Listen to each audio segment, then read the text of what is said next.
आता तुम्ही म्हणालात की राहुल गांधीला आणण्याची चर्चा आहे आणि त्यासाठी काही नेते संपर्क करतात. मात्र अशी ही चर्चा आहे की काँग्रेसमध्ये या सगळ्या संदर्भात दोन गट पडले. एक निवडणूक लढवण्याच्या पक्षात आहे तर एक निवडणूक न लढवण्या अशा पक्षात आहे. तर या सगळ्या संदर्भात काय चर्चा त्या मार्फत माहिती पडलेली आहे?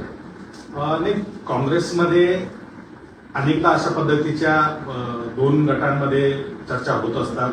त्यांचा तो अंतर्गत प्रश्न आहे. मात्र पक्ष म्हणून जेव्हा त्यांनी निवडणूक लढवण्याची तयारी केली आणि ते जाहीर केलं, त्यांनी तिथे उमेदवार उतरवलेला आहे, याचा अर्थ काँग्रेसमध्ये बहुसंख्य नेते कार्यकर्ते हे लढवण्याच्या बाजूने आहेत.